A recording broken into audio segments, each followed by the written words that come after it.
राम जी के जन्म का एक उद्देश्य जो मुख्य रूप से वो है कि निश्चरहीन करहु महि भुज उठाई प्रणकीन सकल मुनिन के आश्रमन जाहि जाहि सुख देन। हम जो भी कुछ काम कर रहे हैं सुबह से लेके उठने से लेके रात के सोने तक सुख के लिए, आनंद के लिए, कंफर्ट के लिए, तो सुख चाहना माने राम को चाहना। राम जी किसी एक जाति, धर्म, पंथ, मजहब तक के लिए नहीं है। तथाकथित बुद्धिजीवी लोग अपने आप को जो कहते हैं सो कॉल्ड इंटेलेक्चुअल, जो राम की प्रति को स्वीकार न करके उसको फाड़ने तक की बात करते हैं, ऐसे लोगों को पहले रामचरितमानस के महत्व को और रामचरितमानस में छुपे हुए उस जीवन दर्शन को देखना चाहिए। इलाम्बुज श्यामल को मलांगम सीता समारूपितवाम भागम पाड़ो महाशायक चारु चापम नमामि रामम रघुवंशनाथम।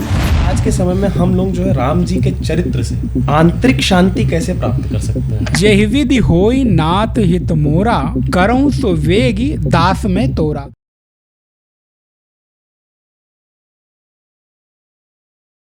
नमस्कार दोस्तों, और एक और पॉडकास्ट में फिर से आप सबका बहुत बहुत स्वागत है।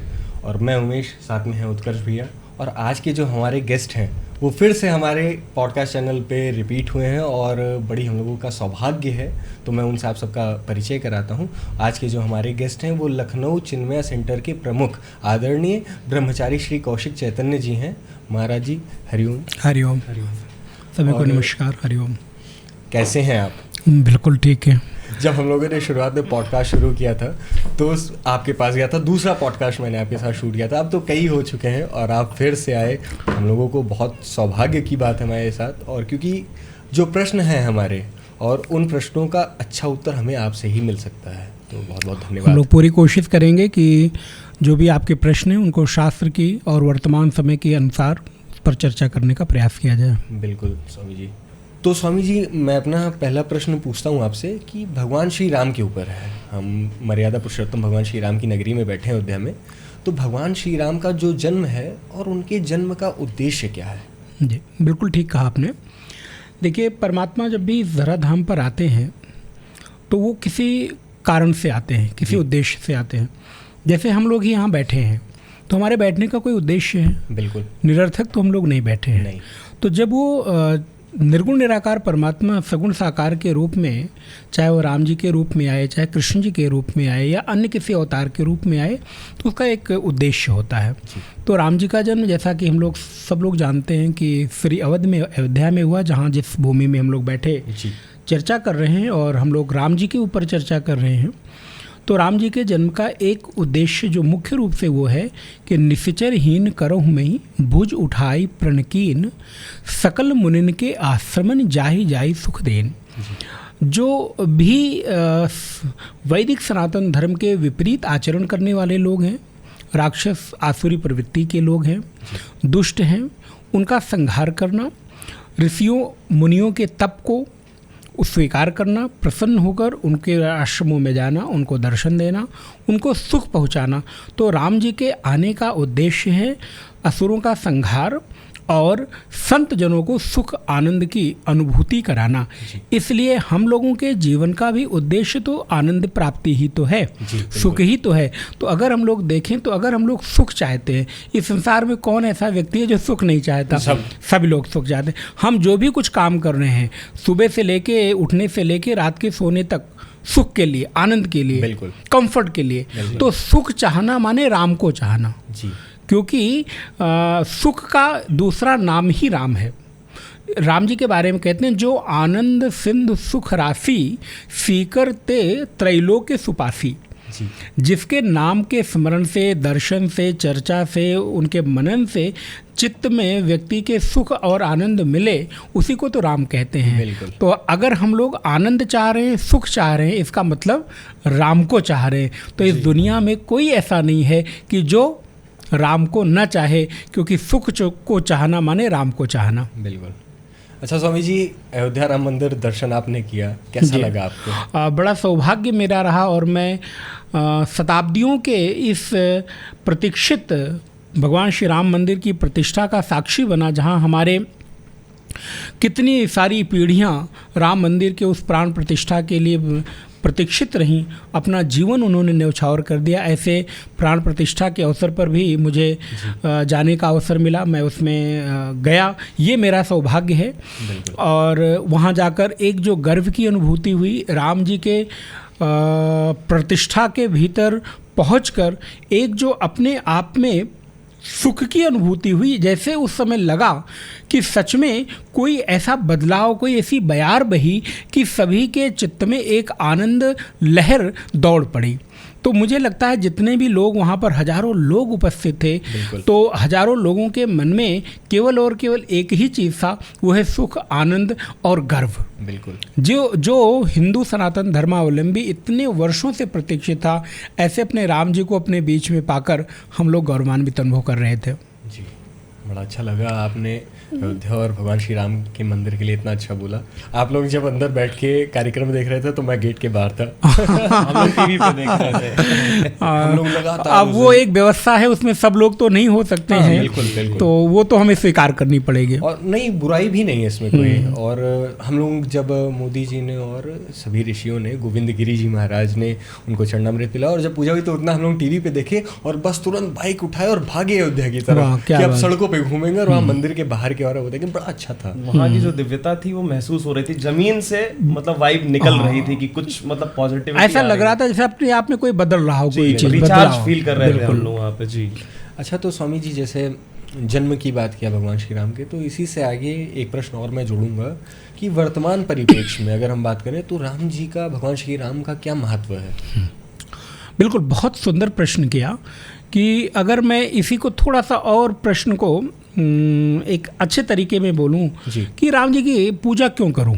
हाँ, ये भी सही बात है। जी जी। अच्छा, मैंने किसी से क्वेश्चन किया था जी कि कोई तो भगवान श्री राम को एक ह्यूमन बीइंग की तरह देख रहा है, मर्यादित पुरुष की तरह देख रहा है, कोई एक माइथोलॉजिकल कैरेक्टर देख रहा है, कोई भगवान की तरह देख रहा है, तो हम देखें किस हिसाब से उनको? बिल्कुल ठीक बात है, क्यों मैं पूजने जाऊं भाई? हमारे को ऐसा क्या मिल रहा है कि राम जी की पूजा से हमको कुछ लाभ मिले?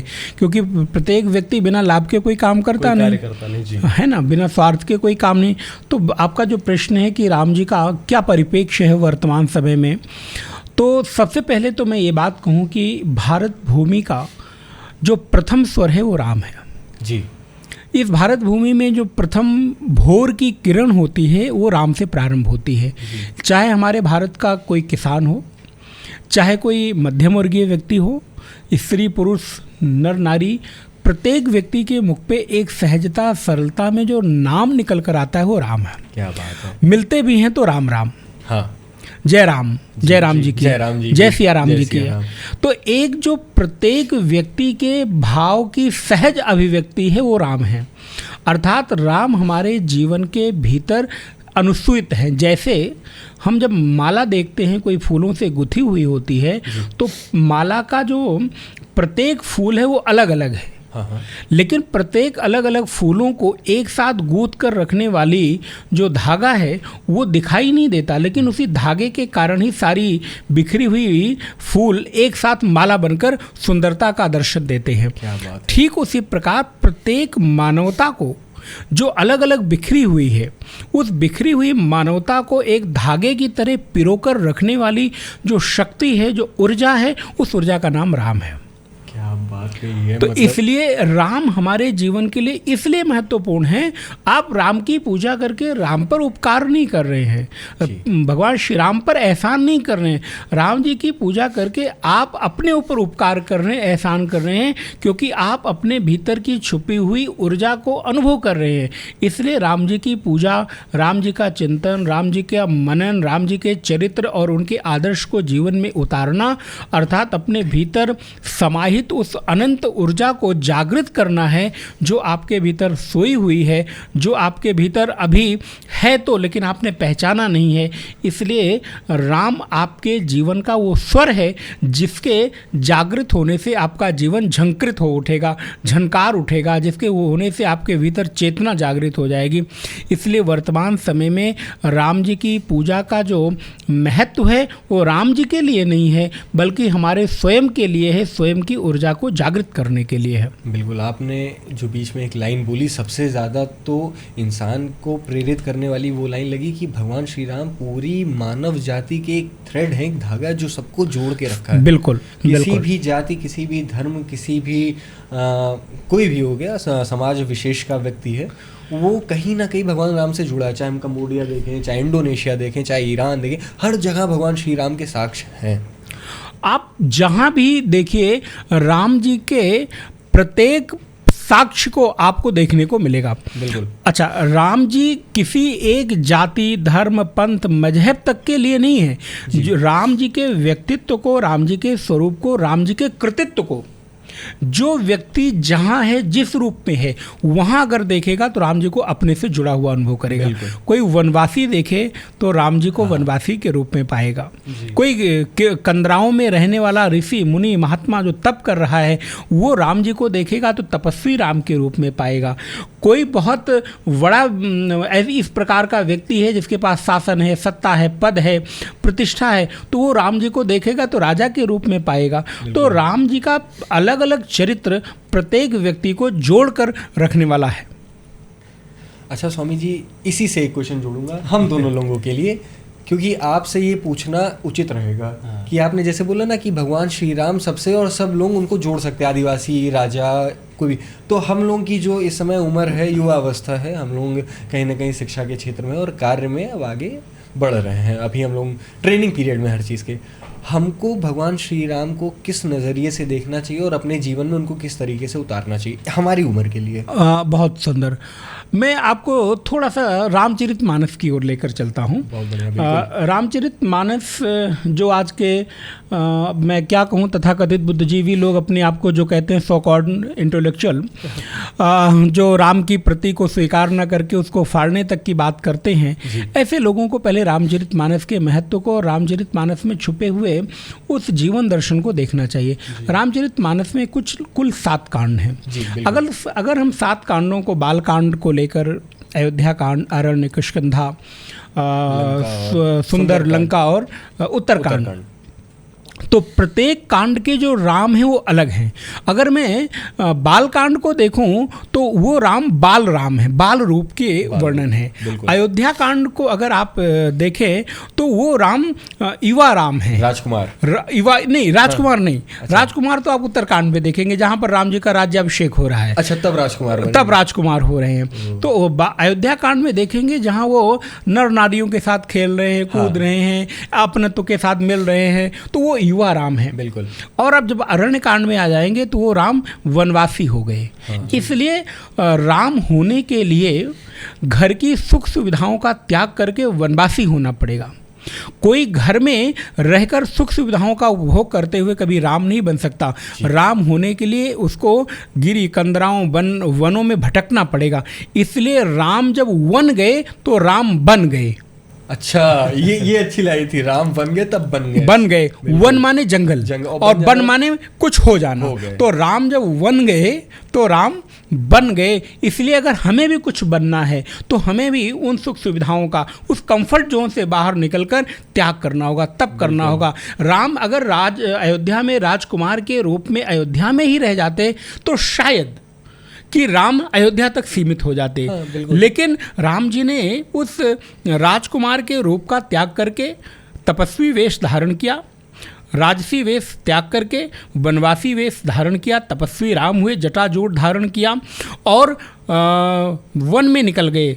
उन वनवासी लोगों से, उस समाज से उन्होंने अपने आप को जोड़ा, क्योंकि राम जी के जीवन का लक्ष्य क्या है, आगे राजा होने वाले हैं। उनको मालूम है कि मैं युवराज हूँ, कल को राजा हो जाऊँगा। तो हमें हमारे राज्य में रहने वाले उस प्रत्येक स्तर के लोगों तक की जीवन शैली को देखना होगा। हमें समझना होगा कि हमें क्या उनको आवश्यकता है, उसके अनुरूप हमको निर्णय लेने होंगे, शासन व्यवस्था को उस रूप चलाना होगा। इसलिए आज के भी जो हमारे शासन सत्ता में बैठे हुए लोग हैं, जब तक कि समाज के उस निचले तबके तक, स्तर तक जाकर उतरकर नहीं देखेंगे, तब तक वो एक सशक्त राजा नहीं हो सकते हैं, तब तक वो समर्थवान राजा नहीं हो सकते हैं। इसलिए राम के स्वरूप को अगर हमें उतारना है तो हमें अपने आप को अपनी सुख सुविधाओं से कुछ देर के लिए अपने को अलग करना होगा। और आज के रूप में राम हमारे लिए इसलिए प्रासंगिक हैं क्योंकि राम को जिस रूप में आप देखो उस रूप में राम जी आपको दिखाई देंगे। इसलिए राम जी को एक केवल राजा के पुत्र के रूप में या अवतार के रूप में भगवान तक ही सीमित करने की आवश्यकता नहीं। आप जब राम जी युद्ध भूमि में प्रवेश करते हैं, रंगभूमि में धनुष यज्ञ में जब प्रवेश करते हैं तो वहाँ पर उपस्थित जितने भी लोग हैं राम जी को जिस रूप में देखते हैं राम जी उनको उस रूप में दिखाई देते हैं। जिनकी जैसी भावना थी उनको वैसे राम जी वहाँ पर दिखाई देते। जाकी रही भावना जैसी प्रभु मूरत देखी तिन तैसी। तो ये है विराट रूप, व्यापक रूप। तो राम का स्वरूप ऐसा है, उनको जिस रूप में देखोगे वो आपको उस रूप में अपने लगेंगे। इसलिए राम का चरित्र और राम का व्यक्तित्व आपको अपना लगता है। इसलिए आज के समय में राम जी पूर्ण रूप से प्रासंगिक हैं। जितने पहले थे उतने आज हैं और आने वाली सदियों तक राम जी उतने ही प्रासंगिक रहेंगे। राम सत्ता कभी भी अप्रासंगिक नहीं हो सकती है। स्वामी जी, जैसा आपने राम जी के बारे में बताया, इतना नियंत्रण था उनको अपने ऊपर कंट्रोल था, अपनी भावनाओं पर नियंत्रण था, वनवास हुआ, बहुत सारी चीज़ें हुई, उनकी लाइफ हमेशा चैलेंजिंग ही रही है। तो कहीं ना कहीं वो शांत थे अंदर से। वैसे ही आज के समय में हम लोग जो है राम जी के चरित्र से आंतरिक शांति कैसे प्राप्त कर सकते हैं? ठीक बात है। देखिए, हमारे जीवन में सब कुछ हो जाए लेकिन अगर शांति ना हो जी, जैसे आज के समय में हमको धन बहुत चाहिए, सभी के जीवन नहीं होगा। हाँ, सभी के जीवन का लक्ष्य है धन की कमानी, कैसे भी आए, लेकिन धन आ जाए और शांति ना आए, बेकार है सब। अच्छा, मैं एक आपको, अगर वैसे मेरी वहाँ तक पहुँच तो नहीं है लेकिन फिर भी मैं अगर आपको ऑफर करूँ या ऐसी कोई संभावना बन जाए कि आपको पूरे विश्व का एक सार्वभौमिक राजा बना दिया जाए, अर्थात जो कि संभावना नहीं है, कहने में तो अच्छा लग रहा है, कहने सुनने में अच्छा लग रहा है। मान लीजिए सपोज कि आपको बना दिया जाए, लेकिन हम आपके सामने एक शर्त रख दें कि आपको पूरी शासन सत्ता आपके हाथ में, पूरा साम्राज्य आपके हाथ में, पूरा व्यवस्था आपके हाथ में, लेकिन एक चीज़ है कि हम आपको सोने नहीं देंगे, अर्थात आपकी नींद आपको नहीं, आपको जागते रहना है और जितना सुख चाहिए उतना भोगो। मैं उत्तर दूं? मैं ये कहूँगा, आपका जो भी आपको मुबारक, मुझे नहीं चाहिए। नहीं चाहिए क्यों? मैं बहुत सोता हूं। अब देखिए, अभी आपकी प्राथमिकता बदली ना। अभी आप कह रहे थे कि हमको धन चाहिए, बहुत ढेर सारा धन चाहिए। हमने कहा आप धन लीजिए, जितना मर्जी है, हमने आपको धन दिया, लेकिन एक शर्त है कि आपको सोना नहीं है। एक शर्त है कि उस धन को आप भोग जरूर कर सकते हैं, लेकिन उस धन के साथ जो शांति है वो आपको नहीं मिलेगी। बिल्कुल। तो आप ऐसा धन कितने दिन स्वीकार करेंगे? आप कहेंगे भैया अपना धन अपने पास रखो, अपना साम्राज्य, अपनी व्यवस्था, हम तो उस रोड के किनारे पड़े हुए एक सामान्य से व्यक्ति की तरह जीवन यापन कर लेंगे, लेकिन ऐसा साम्राज्य स्वीकार नहीं है। तो इसलिए मनुष्य के जीवन की धन से भी अधिक जो मांग है, भूख है, वो शांति है, सुख है, आनंद है। वो एकाग्रता चाहता है, उलझनों से अपने आप को निकालना चाहता है। इसलिए राम जी वर्तमान समय में आपके भीतर एक आंतरिक शांति का आंदोलन करते हैं। अगर राम को आप बैठकर निहारते हैं तो राम जी का जो वो सौम्य स्वरूप है ना, राम जी का वो नीलाम्बुज श्यामल कोमलांगम सीता समारूपितवाम भागम पाड़ो महाशायक चारुचापम नमामि रामम रघुवंशनाथम रामो राजमणि सदा विजयते रामम रमेशम भज इत्यादि। जो राम जी का वो सुंदर सात्विक सौम्य स्वरूप है, उसको बैठकर जब आप निहारते हैं तो अनायास बरबस आपके मन में चल रही बहुत सारी उलझनें, बहुत सारी अशांत वृत्तियाँ अपने आप शांत हो जाती हैं। इसलिए राम का चरित्र आपके भीतर आंतरिक शांति पैदा करने की सामर्थ्य रखता है, क्योंकि उनके चरित्र में वो गंभीरता है, बिल्कुल। राम जी के चरित्र का जो वाल्मीकि रामायण में महर्षि वाल्मीकि ने उदाहरण दिया वो यही दिया कि जैसे समुद्र ऊपर से तो देखने में उसकी लहरें ऊपर आ रही हैं, जा रही हैं, लेकिन समुद्र अंदर से बिल्कुल शांत है, गंभीर है। तो राम जी का चरित्र भी ऐसा ही है। राम जी के चरित्र में ऊपर से तो देखने को लगता है कि माता पिता के साथ उनका संबंध कैसा है, पत्नी के साथ व्यवहार कैसा है, राजा के रूप में व्यवहार कैसा है, लेकिन अंदर से राम जी बिल्कुल शांत हैं। कैसे? एक छोटा सा उदाहरण आपको दूं। राम जी को सायंकाल पता चली कि प्रातःकाल आप युवराज बना दिए जाओगे। हाँ जी। अब महाराज दशरथ वृद्धावस्था की ओर चले गए हैं और अब आने वाला जो प्रातः भोर है वो उस भोर में अयोध्या के साम्राज्य पर श्री राम युवराज के रूप में बैठ जाएंगे, राजा आने होने वाले राजा हो जाएंगे जी। राम जी के चेहरे पर कोई प्रसन्नता नहीं। हाँ। राजा युवराज ठीक है, स्वीकार है, कोई आनंद नहीं, कोई उछल कूद नहीं, कोई उत्सव नहीं, ठीक है, राजा बनना है, स्वीकार है। लेकिन वही रात्रि बीतती है और रात बीतते बीतते प्रातःकाल फिर दूसरा संदेश मिलता है कि अब आप राजा नहीं बनाए जा रहे, युवराज नहीं बनाए जा रहे हैं, अब आपको वनवास मिल गया है। तो राम जी बहुत सुंदर पंक्ति कहते हैं और वो पंक्ति जीवन में धारण करने योग्य है। अगर बोलना सीखना है ना जी, तो भैया राम जी से बोलना सीखना चाहिए। कैसे राम जी बोलते हैं? जो आज कुछ घंटे पहले युवराज बनने की घोषणा जिसके लिए की गई, कुछ घंटे बाद अब उसको वनवास मिल गया, अर्थात राजसी वेश तक उतार देना पड़ा, पैरों से पदत्राण पादुका खड़ाऊं तक हटा दी गई, निकाल दी गई, और जटाजूट धारण कर लिया, पीताम्बर गैरिक वस्त्र धारण कर लिए। अब राम जी कहते हैं कि मुझे पिताजी अभी अयोध्या में रहता तो मुझको युवराज बनाते, लेकिन मेरे पिता की करुणा देखो, ध्यान देना, मेरे पिता की करुणा देखो, पिता ने मेरे ऊपर इतनी कृपा कर दी, यहाँ युवराज बना रहे थे, अब युवराज ना बनाकर मुझे सीधे सीधे राजा बना दिया। क्योंकि युवराज और राजा में फ़र्क है। युवराज होता है पिता के, मतलब महाराज के रहते रहते उत्तराधिकारी घोषित कर दिया जाए, उसको युवराज कहते हैं। और राजा होता है कि वो पूरी तरह से शासन व्यवस्था उसके हाथ में होती है। इसको अगर हम नॉर्मल समझे तो जो युवराज होगा उत्तराधिकारी, उसको अपने महाराज से पूछ के ही काम करना है, पूछ के करना है, महाराज खुद से निर्णय ले सकता है। हाँ बिल्कुल, सीखना है। युवराज का तात्पर्य है कि महाराज के साथ अब सीखने की प्रक्रिया में लग जाए। जैसे कोई पिता अपने पुत्र को अपने व्यापार में धीरे धीरे लगाता है, बैठाता है, सिखाता है, और एक समय आता है कि वो पुत्र पिता के स्थान पर बैठकर पूरी तरह व्यवस्था संचालित करता है, टेक ओवर कर लेता है। ठीक इसी प्रकार युवराज राम जी को बनाना था, लेकिन प्रातःकाल वनवासी हो गए, वनवास मिल गया। तो राम जी कहते हैं कि पिताजी अयोध्या में तो युवराज बना रहे थे, लेकिन उनकी कृपा देखो, पिता दीन मोहि कानन राजू, जंगल का राज दे दिया। अब अभी तक अयोध्या में तो मैं युवराज रहता, लेकिन उन्होंने जंगल का मुझे महाराज बना दिया। इससे बड़ी राम जी की दृष्टिकोण क्या हो सकता है? बिल्कुल।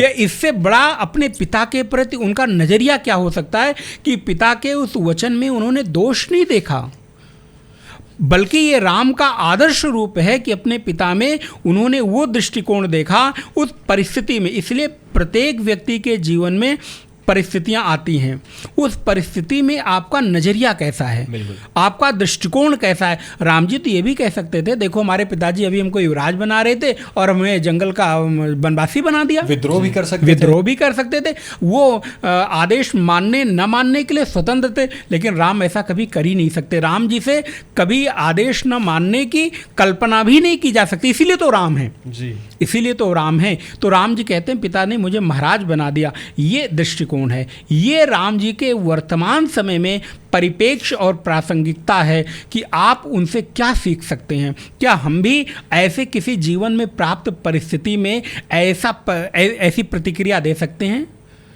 हमारा रिएक्शन क्या होता? एक मिनट के लिए अगर हम अपने आप को राम जी की जगह पर रख कर देखें तो ऐसी परिस्थिति में हम क्या रिएक्शन करते? मैं बताऊं, यही होता कि कौन सा सगा भाई है, सौतेली माँ का बेटा, हटाओ किनारे करो, आज का कलयुगी मानो ये कहता मैं ही बनूंगा चाहे लड़ना पड़ जाए। इसलिए राम पूरे संपूर्ण पारिवारिक साँचे ढांचे के आदर्श हैं। अगर संपूर्णता में परिवार को किस रूप में कैसे आदर्श स्थापित करना है, वो राम जी के रूप में एक साथ एक जगह दिखाई देता है। इसलिए राम जी को धर्म का विग्रह कहा गया। वाल्मीकि रामायण में महर्षि वाल्मीकि कहते हैं, रामो विग्रहवान धर्मः। यदि धर्म को चलते फिरते देखना है तो राम जी को देख लो, धर्म दिखाई दे जाएगा। इसलिए धर्म की साक्षात प्रतिमूर्ति मर्यादा पुरुषोत्तम भगवान श्री राम हैं। अच्छा स्वामी जी, जैसे ये जो बातें हैं राम जी के बारे में, इसको अगर किसी ने आज के समय में धारण किया तो उसके लिए तो बड़ी कठिनाई होगी। ठीक है, आज के समय में जीवन जीने में फिर उसको बहुत कठिनाई होगी। राम जी ने उस समय इतनी कठिनाइयाँ का झेला, कठिनाइयों को, तो आज के मनुष्य को मतलब उस कठिनाई से, उन परिस्थितियों से लड़ने के लिए क्या क्या ऐसे उपाय करने चाहिए कि चीज़ें बहुत सुगमता से हो जाए उससे? बिल्कुल ठीक आपने कहा कि देखिए, परिस्थिति हमारे नियंत्रण में नहीं है जी। कैसी परिस्थितियां आएंगी ये हमको नहीं पता है, लेकिन उस परिस्थिति में हमारी प्रतिक्रिया क्या होगी ये हमारे नियंत्रण में है। इसलिए परिस्थिति पर आपका जोर नहीं है, मन स्थिति और प्रतिक्रिया पर आपका जोर है। आपको परिस्थिति बदलने पर ज़्यादा प्रयास नहीं करना है, आपको अपनी मन स्थिति और प्रतिक्रिया देने पर प्रयास करना है कि आप कैसी प्रतिक्रिया देंगे। अब अगर व्यक्ति के जीवन में वर्तमान परिप्रेक्ष्य में देखें, अगर ऐसी परिस्थिति आ जाए, ऐसा सिचुएशन आपके सामने आ जाए, तो आप क्या करेंगे और किन किन दुखों का या किन किन विपरीत भावनाओं का आपको परिणाम भुगतना पड़ेगा। तो आज के समय में भी ऐसा नहीं है कि राम जैसे आदर्श के रूप में कोई हमारे सामने प्रस्तुत नहीं है। अभी भी बहुत सारे परिवार, बहुत सारे ऐसे हमारे भाई बंधु हैं जो अपने माता पिता के आदर्शों का अक्षरशः पालन करते हैं, परिवार की परंपराओं का पालन करते हैं, और उनके जीवन में कदाचित थोड़ा दुख दिखाई देता हो तो उससे घबराना नहीं चाहिए, और आप आदेश ना मानकर कितने दिन पूर्ण रूप से सुखी रह सकते हैं। ऐसा तो है नहीं कि आपके जीवन में कभी दुख नहीं आएगा, दुख तो प्रत्येक जीवन में आएगा, क्योंकि मनुष्य जीवन ही है और ये मृत्युलोक है, और मृत्युलोक का तात्पर्य है जहाँ पर सुख और दुख मिश्रित रूप में भोगने के लिए मिले, ऐसी ही जगह को तो मृत्युलोक कहते हैं। मृत्युलोक में आकर कभी कोई व्यक्ति एक जैसी परिस्थिति में रह ही नहीं सकता। राम जी आए हैं तो देखिए, कृष्ण जी आए हैं तो देखिए, आप अगर भगवान कृष्ण के जीवन के दर्शन को देखिए, उन्होंने कितनी विपरीत परिस्थितियों में अपने आप को लोगों के सामने आदर्श के रूप में प्रस्तुत किया। हम तो कम से कम स्वतंत्र रूप में हमारा जन्म हुआ, उनका तो जन्म अंधेरे में जेल के भीतर हुआ, बारिश हो रही थी, और ऐसी विपरीत परिस्थितियों में भी परमात्मा श्री कृष्ण ने अपने आदर्श के द्वारा, अपने जीवन दर्शन के द्वारा हम लोगों को मार्ग दिखाया। इसलिए अगर राम के पथ पर हम चलेंगे तो जीवन में दुख आना भी होगा तो नहीं आएगा, हमको ऐसे लेना चाहिए। यदि माता पिता गुरु इन तीनों की बातों को हमें बिना विचार करके उसका पालन कर लेना चाहिए, क्योंकि माता पिता गुरु हमारे हित की भावना का ख्याल रखते हैं। इसलिए भगवान श्री राम अपने पिता महाराज दशरथ के आदेश का पालन करते हैं और राम तपस्वी वेश धारण करके वन को जाते हैं। अच्छा स्वामी जी, इस पे एक थोड़ा सा कौतूहल वाला सवाल है मेरा। जरूर। कि जैसे तब के समय में, महाराजा दशरथ के समय में, तो उनको तो सर्व ज्ञान था, लेकिन ये कलयुग चल रहा है। ठीक बात। आज के बच्चे जो हैं वो अपने माँ बाप से ज़्यादा ज्ञानी हो चुके हैं, तो वो सोचते हैं कि मेरे पिताजी या मेरी माताजी जो भी मुझको सलाह दे रहे हैं वो गलत है, और मैं जो सोच रहा हूँ, समझ रहा हूँ, मेरे विवेक के हिसाब से जो चीज़ें हैं वही सही है। सही है। ठीक बात है। तो दोनों में जो मतलब द्वंद्व जैसी स्थिति आ जाती है, आपसी मन मुटाव पिता पुत्र में हो जाते हैं, चीज़ें सारी हो जाती हैं। इन सारी चीज़ों से कैसे बच सकते हैं? पेरेंट्स कैसे अपने बच्चों को ट्रीट करें कि ये सारी चीज़ें ना हो?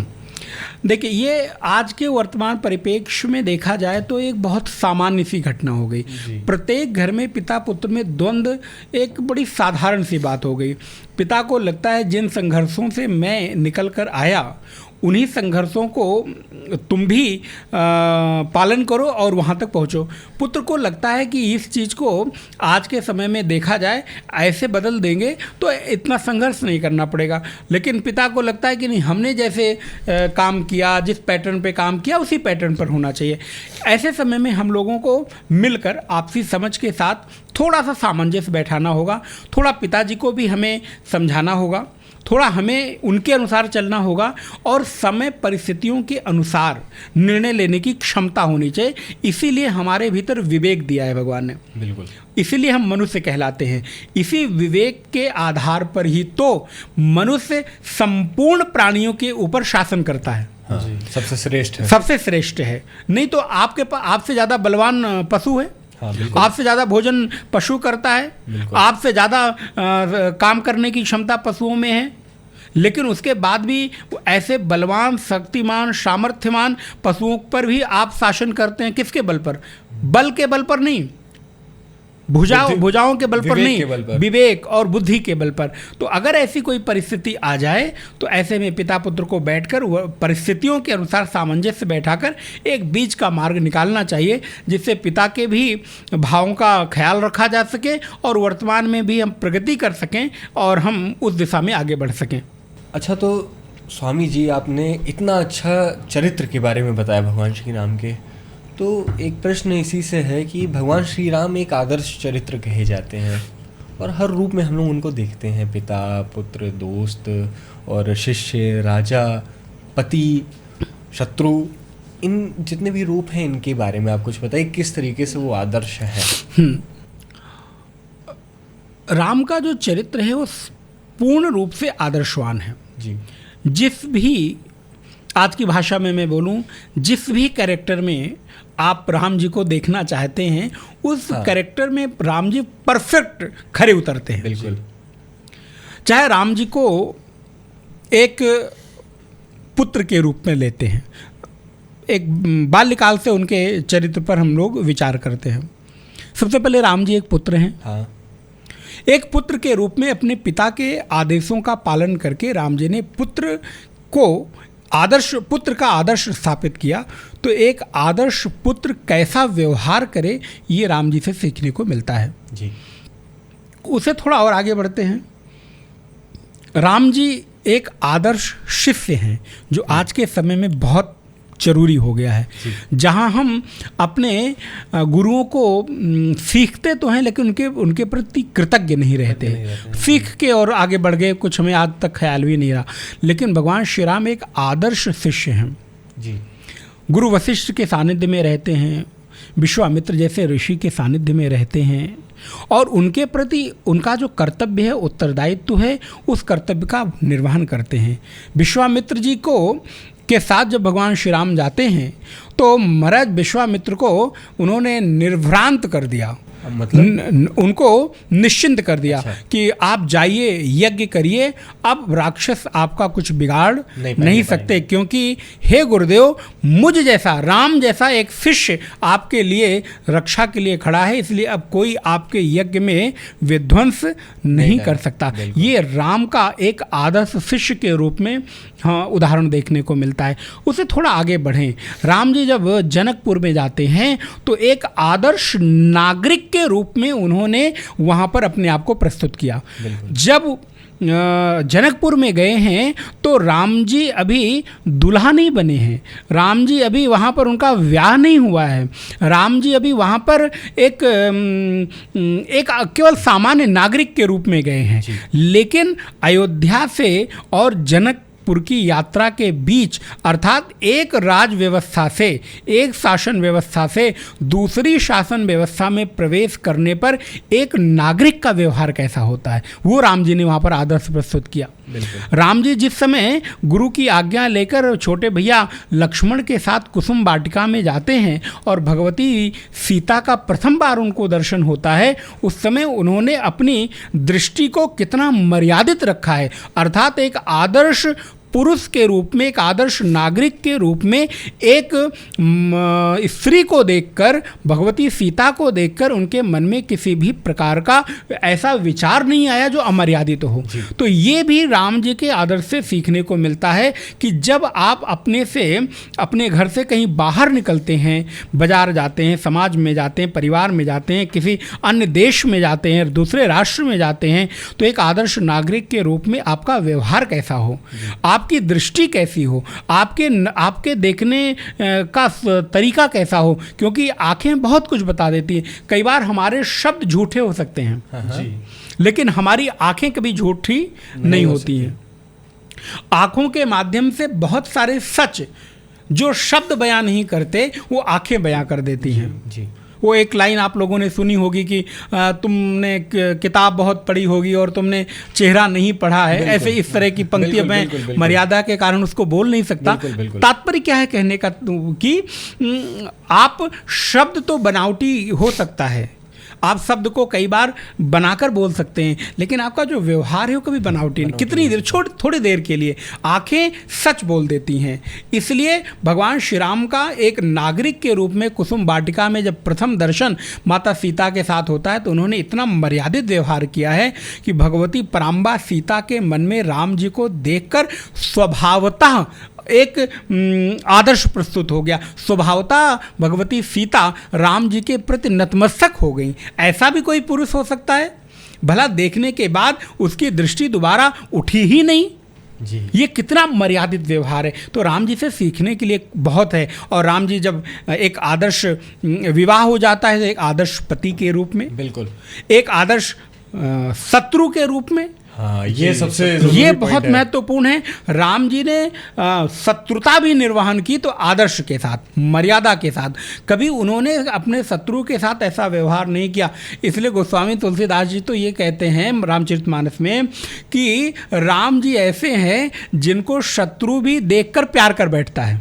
जिसको जो अपने शत्रु को, राम जी को शत्रु के रूप में भी कोई देखता है तो भी उसके साथ युद्ध करने की उसकी इच्छा नहीं होता है। ये राम जी का व्यक्तित्व है, राम जी का विराट व्यापक रूप है। तो इसलिए एक आदर्श शत्रु के रूप में भी परमात्मा श्री राम अनुकरणीय हैं। और अगर हम आगे बढ़ें, सारी घटना के बाद, सारी लीला के बाद जब राम जी तो राजा बनते हैं तो फिर तो कहना क्या, आज तक की हजारों हजार वर्ष की शताब्दियां बीत गईं, युग युग बीत गए, लेकिन आज भी अगर किसी आदर्श राज व्यवस्था की परिकल्पना की जाती है तो प्रत्येक राजा अपने राज्य को राम जैसा बनाना चाहता है। आज भी कोई कहता है कि हमें राम राज्य की स्थापना करना है। आज भी राम राज्य की परिकल्पना, तो कितना आदर्श होगा जहां पर शत्रु भी एक दूसरे शत्रु के प्रति कभी अहित की कल्पना नहीं कर सकते हैं, क्योंकि राम राज बैठे त्रैलोका, हर्षित भय गए सब शोका। राम जी के राजा बनने के बाद सभी का जो शोक है वो चला गया और सभी सुखी हैं। अच्छा स्वामी जी, आपने जैसे कहा कि भगवान श्री राम उत्तम शत्रु हैं, उत्तम राजा हैं, उत्तम पति हैं, उत्तम भाई हैं। अगर शत्रुता की बात करें तो उत्तम शत्रु कौन है, भगवान श्री राम या भगवान श्री कृष्ण? हाँ, देखिए, दोनों लीलाएं भगवान की ही हैं, रूप बदला हुआ है। भगवान श्री कृष्ण और भगवान राम दोनों ने भी जब अपने शत्रुओं का संहार किया तो मर्यादा का उल्लंघन कभी नहीं किया। बिल्कुल। कुरुक्षेत्र के मैदान में भगवान श्री राम ने भगवान श्री कृष्ण ने अस्त्र शस्त्र न उठाने की प्रतिज्ञा कर ली। बिल्कुल। और अर्जुन के सारथी के रूप में वहाँ पर उन्होंने उस दायित्व का निर्वहन किया और परिणाम हुआ यतो धर्म सतो जयः। जहाँ पर कृष्ण जैसा धर्म विद्यमान हो, विजय तो वहीं होनी है। तो राम और कृष्ण दोनों ही हमेशा मर्यादा का पालन करते आए हैं। बिल्कुल।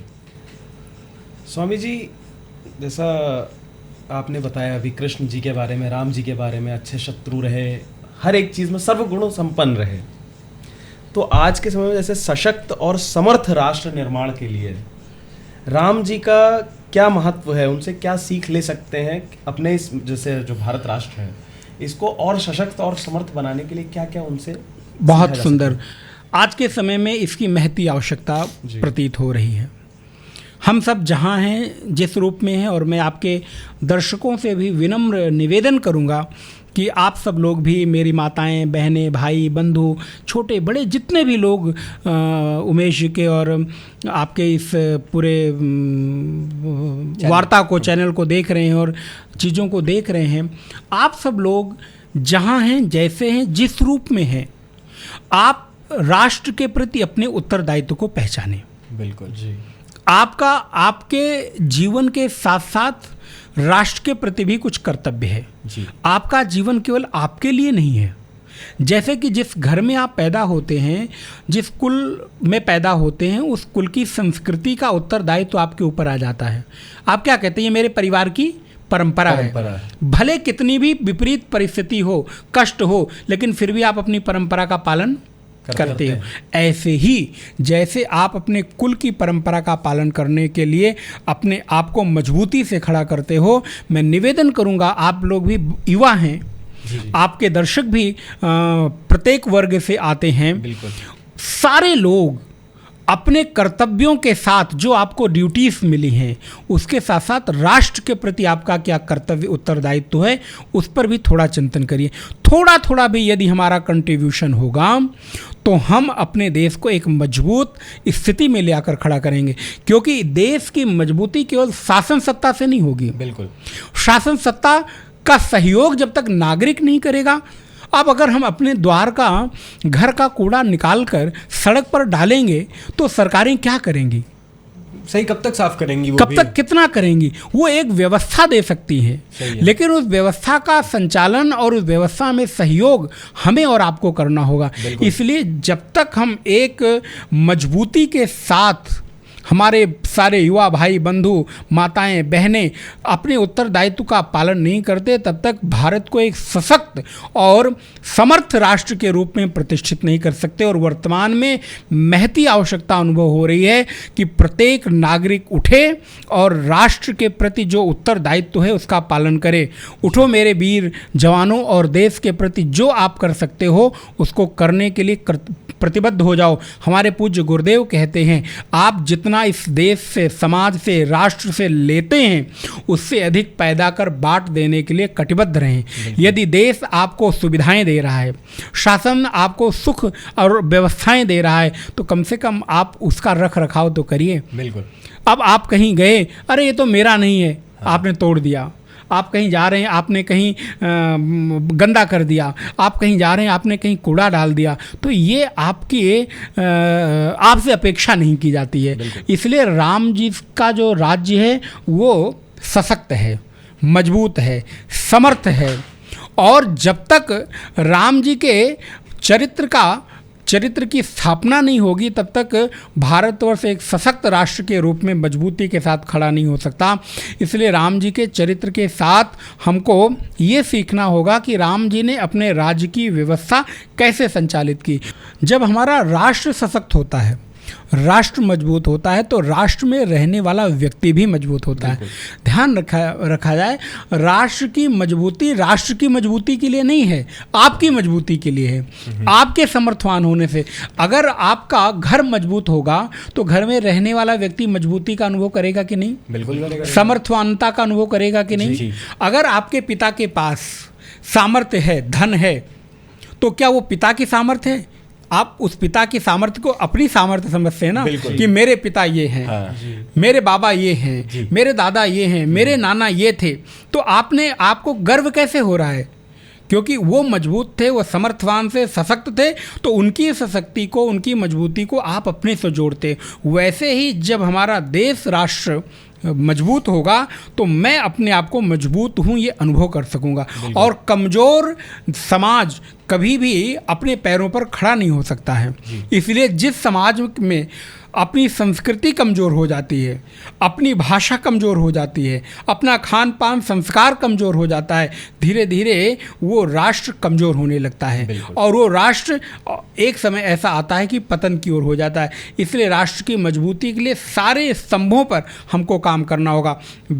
वेशभूषा पर, वाणी पर, व्यवहार पर, धन पर, शासन सत्ता पर, साफ सफाई पर, अनुशासन पर, और उसके साथ साथ हम अपने देश के उस प्रत्येक नागरिक की सुख सुविधाओं का भी ख्याल रखें। अगर हमारे पास एक रोटी एक्स्ट्रा बढ़ रही है तो जो अगर हमारे पास कोई भूखा आ रहा है, गरीब आ रहा है, तो उस एक रोटी का हक दूसरे का है, ये भाव भी रहे। अर्थात भारत की संस्कृति बटोरने की नहीं, बांटने की संस्कृति है। तो हम लोग बटोरना ना सीखें, बांटना सीखें। तो जब हम बांटना सीखेंगे तो धीरे धीरे हम मजबूती की ओर बढ़ेंगे। तो इसलिए भारत की संस्कृति कृतज्ञता की संस्कृति है, भारत की संस्कृति अर्पण की संस्कृति है। हम हमेशा देना सीखते हैं। तो इस भाव से हम अपने राष्ट्र को मजबूत कर सकते हैं। और ये राम जी से सीखना होगा कि राम जी ने प्रत्येक व्यक्ति के हित का ध्यान रखा, ख्याल रखा। बिल्कुल। अच्छा स्वामी जी, जैसे ये तो बातें करने में, उपदेश देने में, चीज़ों को धारण करने में बहुत अंतर है। बिल्कुल। जैसे हम लोग तो मान लीजिए धारण करते हैं, हम लोगों का भी जैसे चैनल है तो हम लोग कल्चरल टॉक्स ये सारी चीज़ें करते रहते हैं, कुछ भी इधर उधर की चीज़ें नहीं करते हैं। फिलहाल में ये ज़्यादा कर रहे हैं हम लोग, मतलब हमारा जो एक झुकाव है कल्चर की तरफ है ज़्यादा। लेकिन जो आज के समय का युवा है और बहुत सारे अनन्य जो पंथ हैं, मजहब हैं, जो भी हैं, उन सबकी विचारधाराएं काफ़ी विपरीत हैं कुछ चीज़ों में। तो उनके यहाँ पे ये सारी चीज़ें होती नहीं हैं। तो जो ये राम जी का चरित्र है, इस चीज़ को धारण करने के लिए उनको अब विवश तो किया नहीं जा सकता है, लेकिन उनके ऊपर किस तरीके से ऐसा प्रभाव डाला जाए कि वो ये सारी चीज़ें एक्सेप्ट करें और इस सब चीज़ों के प्रति आगे बढ़े। जैसे अब महिलाओं की क्या स्थिति रही है, बहुत सारे पंथ हैं, मजहब है, जो भी हैं, उसमें महिलाओं की स्थिति उतनी अच्छी नहीं, उनको आगे बढ़ने नहीं दिया जाता है। लेकिन हमारे में झांसी की रानी देख लीजिए, जो भी महिलाएं होलकर थी, उनको मौका दिया। हमारे यहाँ विदुषियाँ हुई, गार्गी हुई, मैत्री हुई, कात्यायनी हुई, बहुत सारी विदुषी महिलाएं हुई। किस तरीके से लोगों को समझाया जाए, समझाने का, जैसे बताने में तो लोग सुन के एक कान से दूसरे कान से निकाल देते हैं, लेकिन समझाने के क्या क्या तरीके हो सकते हैं? हाँ, देखिए, सबसे पहला तरीका तो ये है कि हम अपने स्तर पर प्रयास करना प्रारंभ करें। जब भी कोई कार्य प्रारंभ होता है तो एक व्यक्ति से होता है। पहला विचार किसी एक व्यक्ति के मन में आता है। इसलिए क्रांति कभी भी भीड़ का हिस्सा बनकर नहीं आती। क्रांति जब प्रारंभ होती है, बदलाव प्रारंभ होती है, तो वो एक पहला व्यक्ति होता है। तो वो जब आगे चलता है, जब मैं चला तो अकेला था, चला तो कारवां बढ़ता गया। बिल्कुल। तो हम ये सोच कर चलें कि हमारे करने से क्या होगा, तो ऐसे तो हम कुछ भी नहीं कर सकेंगे। यही अगर सोचा होता हमारे महापुरुषों ने, हमारे राष्ट्र नायकों ने, तो आज तो हम परतंत्र ही होते। इसलिए हम अपने स्तर पर जितनी कोशिश कर सकते हैं वो कोशिश हमें करते रहना है। अच्छा, दूसरा इसका एक जो रास्ता निकल सकता है वो ये है कि हम जितने लोगों के साथ जुड़ रहे हैं या जितने लोग हमारे संपर्क में हैं, उन लोगों तक ये संदेश पहुंचाने में कोशिश करें। हम ये भी मानते हैं कि 1000 लोगों तक हम अपना संदेश पहुंचाएंगे तो शायद एक आध लोगों में बदलाव हो, लेकिन अगर एक भी बदल गया तो आपने अपना काम कर लिया। अगर हमारे माध्यम से एक व्यक्ति बदल जाता है तो भी आपने बहुत बड़ा काम कर लिया। तो धीरे धीरे बदलाव की आहट स्वयं से प्रारंभ करें। जी। कई बार होता है कि बहुत उपदेश होते हैं, सुधरती क्यों नहीं दुनिया, हमें कहना तो आता है मगर करना नहीं आता। हम कहते तो हैं लेकिन करते नहीं। तो हम अपने स्तर से तो प्रारंभ करें और मुझे देखते देखते धीरे धीरे लोग उसको बदलना प्रारंभ कर देंगे। आप देखिए, विगत कुछ वर्षों में धीरे धीरे बदलाव प्रारंभ हुआ कि नहीं? एक व्यक्ति ने प्रारंभ किया, एक व्यक्ति के मन में विचार आया। एक स्वच्छता का ही अभियान ले लें।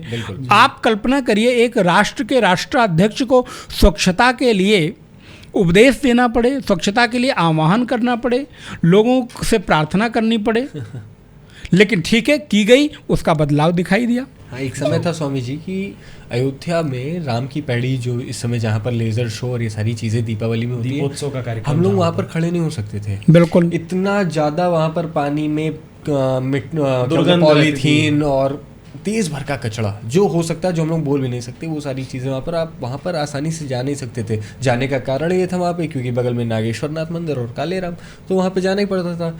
लेकिन हाँ ये है कि जब राजा अच्छा हो तो देश सुधर जाता है। बिल्कुल। और उसके बाद फिर केंद्र में सरकार आई, फिर प्रदेश में सरकार आई, और जिस हिसाब से कार्य हुआ है बहुत ही ज़्यादा अच्छा और बहुत तगड़ा बदलाव दिखा हम लोगों को। बदलाव तेजी से हो रहा है। बिल्कुल बिल्कुल, बहुत ज़्यादा। आप एक छोटा सा उदाहरण देख लें। आज के कुछ वर्ष पूर्व आप कुछ खाते थे जी, बिस्किट खाया, नमकीन खाया, या आपने कुछ अन्य चीज़ें खाई, तो उसका रैपर खाते खाते गाड़ी में आपने ख़त्म हुआ और शीशा खोला और नीचे फेंक देने में आपको संकोच नहीं होता था। आपको लगता था अच्छा चलो ये तो है ही है, ये मेरा अधिकार है। लेकिन अब ये बदलाव हुआ कि अगर आपको रैपर फेंकना पड़े तो एक बार रुकते जरूर है, आदमी हिचकता है। क्या ये बदलाव बड़ी बात नहीं है? बहुत बड़ी बात है। तो अब आप कोशिश करते हैं कि आपने गाड़ी में कहीं पन्नी डाल दी, वो रैपर डाल दिया, बाद में उसको आपने किसी डस्टबिन में डाल दिया। तो ये भी बदलाव छोटा छोटा जो हुआ है, ये भी एक बहुत बड़ा है। तो इसलिए हम कहाँ से बदलाव प्रारंभ करें? स्वयं से करें। जब मैं करूँगा तो मेरे आसपास भी लोग करेंगे और धीरे धीरे परिवर्तन होगा। परिवर्तन एक दिन का परिणाम नहीं है, परिवर्तन सतत चलने वाली प्रक्रिया है। बिल्कुल। सृष्टि हमेशा बदल रही है, तो बदलते इस कालक्रम में हर चीज़ बदल रही है, तो बदलाव धीरे धीरे होता रहेगा और उस बदलाव में हम जितना सहयोग कर सकते हैं उतना करते रहें। कोई नहीं कर रहा है इसलिए मैं भी ना करूं, ये तो उचित नहीं है। जी। अच्छा स्वामी जी, कई सारी चीज़ों पर आपने बात किया। राष्ट्र को लेकर के इन्होंने सवाल किया, सशक्त राष्ट्र कैसे बनाए भगवान श्री राम की विचारधारा से। और मैंने भी एक प्रश्न किया था, भगवान श्री राम का चरित्र क्या है। सबसे पहले जो प्रश्न किया था कि भगवान श्री राम का जन्म और उससे क्या क्या सीखे, सारी तरीके से। तो अभी जो प्रश्न है ये भी भगवान श्री राम के ऊपर है, क्योंकि जैसा ये हमारा ये जो पॉडकास्ट है वो भगवान श्री राम के ही चरित्र को लेकर के है, हमारा थीम यही है। तो मानसिक शांति जो होती है, क्योंकि आज की डेट में अधिकतर व्यक्ति दिमाग से शांत नहीं है, क्योंकि हम लोगों के ऊपर बहुत प्रेशर रहता है, हर व्यक्ति के ऊपर। आपकी फील्ड में आपके ऊपर प्रेशर होगा, हमारी फील्ड में हमारे ऊपर। तो भगवान श्री राम के चरित्र से किस तरीके से हम सीख सकते हैं अपने दिमाग को शांत रखना, कैसे मतलब उनको इस चीज़ में कैसे आदर्श चुने? इस रूप में हम देखें कि राम जी का जो चरित्र है धीर है और गंभीर है। बिल्कुल। तो सबसे पहले तो हमारे भीतर गंभीरता आनी होगी। बिल्कुल। आज के समय में हमारी अशांति का एक बड़ा कारण है जल्दबाजी। हम तुरंत, जैसे आजकल कुछ फूड ऐसे चले हैं, मैं तो नाम क्या लूँ, बड़ा संकोच होता है। हाँ, फास्ट फूड 2 मिनट्स में आप जो है रेडी कर देते हैं। अब पता नहीं होता है कि नहीं होता नहीं, लेकिन वो कहते तो जरूर हैं 2 कि मिनट नहीं, ज़्यादा ही लगता है। 2 मिनट में हो जाता है। तो आजकल हम उसी तरह हम हर चीज़ में 2 मिनट में सारे बदलाव और परिवर्तन चाहते हैं। सक्सेस भी 2 मिनट में मिल जाए, बिल्कुल। सफलता भी मुझे जो चाहता हूँ 2 मिनट में मिल जाए। तो ये जो हमारी जल्दबाजी हमारे मन में बढ़ती जा रही है, इसके कारण अशांति बहुत हो रही है। आप थोड़े कुछ साल पहले के जाइए, लोगों में बड़ी स्थिरता रहती थी। जी बिल्कुल। आज आप रेड लाइट पे 10 सेकेंड रुकना आपके लिए एक बहुत बड़ी बात है। कितनी जल्दबाजी है। अगर कोई ड्राइव करने वाला नया लड़का है या नया व्यक्ति है या नई कोई हमारी माताएं बहनें हैं और गाड़ी बंद हो गई, 2 सेकेंड 5 सेकेंड उसको लग गया, तो इतनी देर में आपको इतना क्रोध आने लगता है, अरे देख के नहीं चल सकता, ये नहीं कर सकता, इरिटेट होने लगते हैं, इरिटेट होने लगते हैं। आप सोचिए हमारा जो पेशेंस लेवल है वो किस स्तर पर पहुंच गया है। कहीं ना कहीं मोबाइल तो नहीं कारण है इसका। इसमें बहुत सारे कारण आयाम हो सकते हैं, मोबाइल, जल्दबाजी, और हम समय से पहले हर चीज़ पा लेने की हमारी कोशिश। तो इसलिए हमारे मन में वो जो जल्दबाजी है उसके कारण अशांति है। अब एक उदाहरण मैं देता हूँ, ये तो बाहर की ट्रैफिक है। आप जब बाहर की ट्रैफिक से इतने इरिटेट हो रहे हो तो कभी भैया बैठ के अपने अंदर वाले भी ट्रैफिक को देखो। बाहर ट्रैफिक जाम जितना है उससे ज़्यादा आपके मन के भीतर ट्रैफिक चल रहा है। अब आप कहेंगे वो कैसे? हाँ, ये थोड़ा समझाइए। आपके भीतर थॉट्स का ट्रैफिक चल रहा है। विचारों का इतना कोलाहल चल रहा है कि आप उसमें उलझे हुए हैं, आपको खुद ही नहीं पता कि हमारे मन में कितने थॉट्स आए और चले गए। अच्छा, अगर मैं अभी कहूँ, जो हम लोग बैठे हैं, आप भी और जो लोग सुन रहे हैं हमारे व्यूवर्स, वो भी, सुबह से लेकर रात के सोने तक आपके मन में कितने थॉट्स आए, अगर आपसे पूछा जाए तो आप उसको बता नहीं सकते। कोई गिनती नहीं है। कोई गिनती नहीं। कितने विचार आए और चले गए, बहुत सारे विचार आए चले गए, आपको फर्क नहीं पड़ा। लेकिन कुछ ऐसे विचार आए, कुछ ऐसे थॉट्स आए, जिस थॉट्स को आपने पकड़ लिया, उससे आप प्रभावित हो गए जी। अच्छा पकड़ा तो बुरा पकड़ा तो, दोनों में ही। तो जो आपकी अशांति का कारण है वो आपके मन के विचार, आपके मन का कोलाहल, आपके मन में जो धैर्य का अभाव है वो। इसलिए राम जी का चरित्र हमको धीर गंभीर बनाता है जी, हमको प्रतीक्षा करना सिखाता है। इसलिए आप जीवन में जब प्रतीक्षा करना सीखते हैं, थोड़ा धैर्य के साथ बढ़ना सीखते हैं, तो कोलाहल और अशांति कम होती है और आप आगे शांति का अनुभव करते हैं। इसलिए जब ऐसा कभी लगे तो कहीं शांत एकांत जगह में बैठकर 2-5 मिनट एकांत में बैठकर अपने आप को खाली कर दो। खाली करना पर आसान काम नहीं है, अपने आप को करना तो पड़ेगा। हाँ। आसान नहीं है, बिल्कुल मैं मानता हूँ। इस जीवन में आसान तो ये भी नहीं है कि मैं एक कप उठाकर चाय भी का सिप ले रहा हूँ, कॉफ़ी का सिप ले रहा हूँ, तो ये भी तो आसान नहीं। इसको भी बनाने के लिए कितनी मेहनत करनी पड़ी होगी, कितने सारे आपको चीज़ों को एकत्रित करना पड़ा होगा।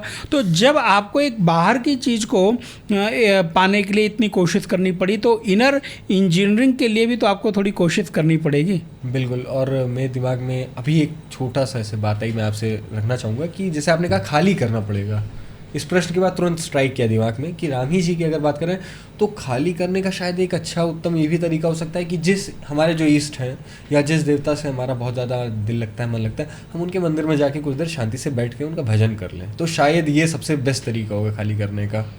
बिल्कुल। एक ये भी उपाय हो सकता है, प्रार्थना एक उपाय हो सकती है, जप उपाय हो सकता है, अपने किसी मित्र के साथ बैठकर अपने मन की बातें साझा की जा सकती हैं।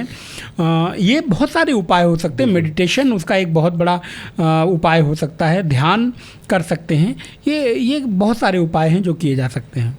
स्वामी जी, जैसा कि अभी आपने बताया कि व्यस्तता लोगों की है, मतलब लोग भाग दौड़ में फंसे हुए हैं, बहुत मतलब कि जल्दी जल्दी मिल जाए, सारी चीज़ें बहुत जल्दी जल्दी मिल जाए। तो व्यस्त जीवन में आत्म जागरूकता और राम कथा का महत्व ये कैसे धारण कर सकता है मनुष्य? हाँ, इसी अभी जो उमेश जी ने प्रश्न किया उसी से संबंधित इस प्रश्न को आगे बढ़ाया जाए। जब आप अशांत हैं, जब आपके मन में इतने सारे विचार चल रहे हैं कि आपको लग नहीं रहा कि मैं क्या करूं, इस बीच थोड़ी देर के लिए सब कुछ भूलकर रामचरित्र सुनो। राम जी ने प्राप्त परिस्थितियों में कैसी प्रतिक्रिया दी उसको सीखो जी। कि जब उनको वनवास मिला तो उन्होंने क्या किया जी। युद्ध के मैदान में राम जी ने कैसी नीति का प्रयोग किया, राम जी राजा बन गए तो कैसी नीति का प्रयोग किया।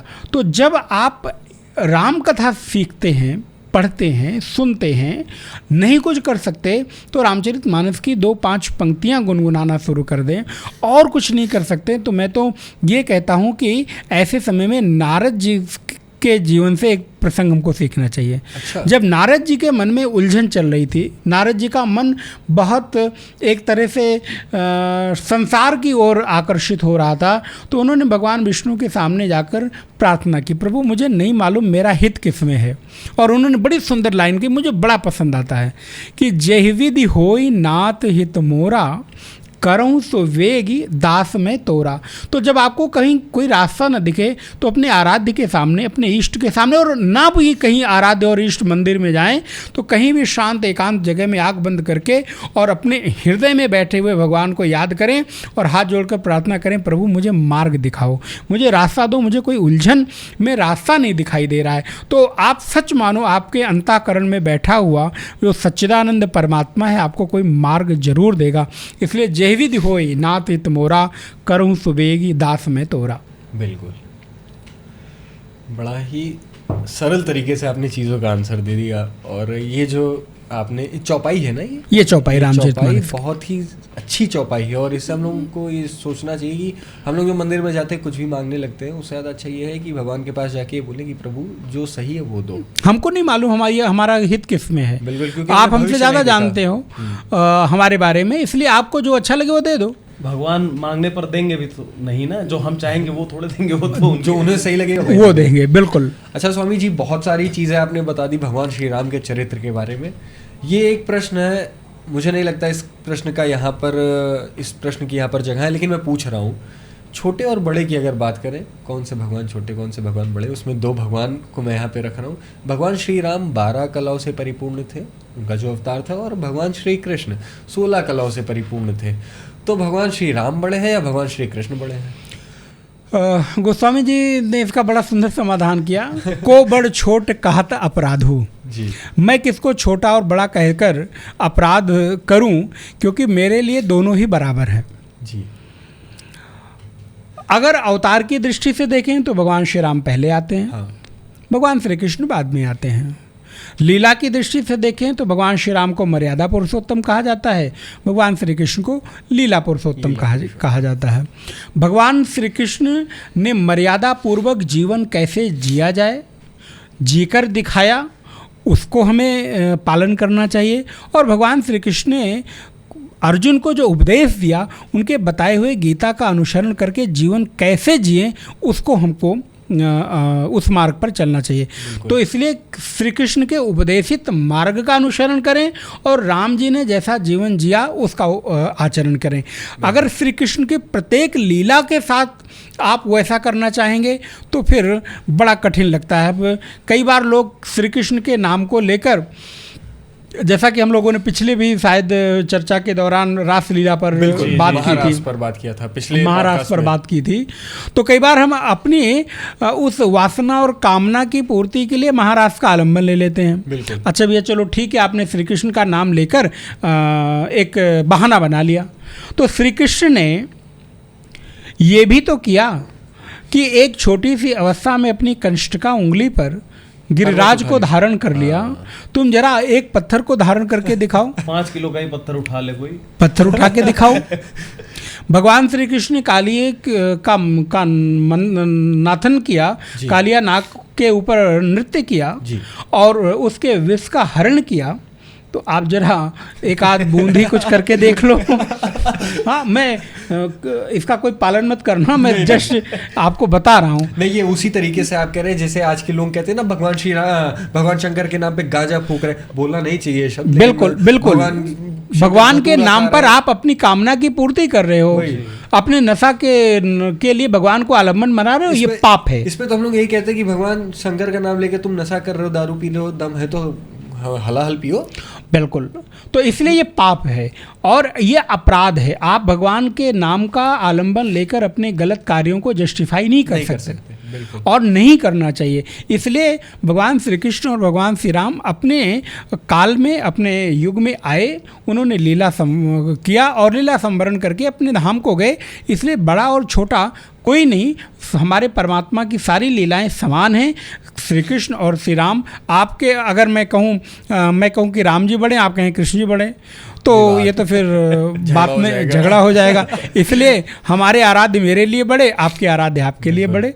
तो जिसमें मेरी श्रद्धा है वो श्रेष्ठ है, समर्थवान है। एक बात आपको यहाँ ऐड कर दूं कि आप जिसको भी मानो, जिस भी भगवान को, राम जी को, कृष्ण जी को, दुर्गा जी को, शिव जी को, हनुमान जी को, उनमें इतनी सामर्थ्य है, ये भरोसा रखो कि जो कुछ कहूँगा, जो कुछ मांगूंगा, जो कुछ भी चाहूँगा वो अकेले देने में समर्थवान है। निष्ठा एक होनी चाहिए, मानो चाहे जिसको, राम कृष्ण दुर्गा शिव हनुमान जी, जिसको आपको मानना है मानो, लेकिन निष्ठा एक होनी चाहिए। और हमको जो है भगवान का नाम लेकर के अपने जो क्या बोलते हैं गलत आचरण है या अपनी जो कामुकता है, वासनाएं हैं, इनको नहीं फैलाना चाहिए। अगर भगवान के नाम पे यही सारी चीज़ें करनी तो हर वो काम करना चाहिए जो भगवान ने किया। जितना कठिन काम भगवान श्री राम ने किया, जितना कठिन काम भगवान श्री कृष्ण ने किया, छोटी सी उम्र में कंस को मारना आसान नहीं था। ठीक बात है। तो वो सारी चीज़ें अपनी अपनी जगह पे। और मुझे ऐसा लगता है कि त्रेता युग में 12 कला की ज़रूरत थी, तब वो आए, और द्वापर में 16 कला की थी। हो सकता है कि जब कल के अवतार हो तो वो और ज़्यादा विशिष्ट रूप में ये कलाओं को आप भगवान की सामर्थ्य के साथ जोड़कर कभी ना देखें। आप सभी लोगों से ये निवेदन है, ये कला का जो हमारे यहाँ आता है उसको भगवान की सामर्थ्य से कम ज़्यादा का उसका कोई संबंध नहीं है। तो इसलिए भगवान में पूरी सामर्थ्य है। भगवान जब आते हैं तो अपने अवतार में पूरी लीला करते हैं, चाहे श्री कृष्ण जिस उद्देश्य को लेकर आते हैं वो पूरा करते हैं, भगवान श्री राम आते हैं तो वो पूरा करते हैं। इसलिए सर्वगुण संपन्न राम जी भी हैं और कृष्ण जी भी हैं, सारी लीलाएं उनमें भी हैं, सारी कलाएं उनमें भी हैं, इसलिए कोई छोटा नहीं कोई बड़ा नहीं। बिल्कुल, काफ़ी अच्छा लगा स्वामी जी आपसे बात करके, कई सारे प्रश्नों के आपने उत्तर दिया और बहुत ही अच्छा टॉपिक था। हम लोगों ने सोचा था इसके बारे में और उस पॉडकास्ट के टाइम पे आपने बताया था क्योंकि उसी टाइम में भगवान श्री राम का मंदिर उद्घाटन कुछ दिनों के बाद होने वाला था, उसके बाद होनी थी, तो आपने बताया था कि आपको इनविटेशन आया, तो उसी समय हम लोगों ने सोचा था कि भगवान श्री राम के ऊपर एक पॉडकास्ट हम लोग उसमें काफी समय लग गया हम लोगों को चर्चा करते करते। अब तो प्राण प्रतिष्ठा को हुए भी लगभग कई महीने, हाँ, जनवरी में हुआ, जनवरी में हम लोगों ने शूट भी किया था। जी जी, तो काफ़ी अच्छा लगा आपसे जानकारी लेकर के, ज्ञान पा करके, और मुझे लगता है कि इस पॉडकास्ट को हम लोगों को यहीं पे एंड करना चाहिए। एंड भी नहीं कहेंगे, इसको यहाँ पे विराम देना चाहिए। ये बहुत लंबा जाएगा, बहुत सारे सवाल ऐसे होंगे कि आपसे फिर मैं मिलूंगा जरूर, या तो आप हमारे स्टूडियो पे या मैं आपके आश्रम पे रहूँगा जरूर, और फिर से एक समय के साथ एक अच्छी सी वीडियो बनाएंगे, खूब अच्छे अच्छे क्वेश्चन लेकर के आऊँगा आपके साथ। तो चलिए मिलते हैं अगले पॉडकास्ट में, तब तक के लिए जय हिंद, जय भारत। आप सभी को बहुत बहुत धन्यवाद, नमस्कार, हरिओम।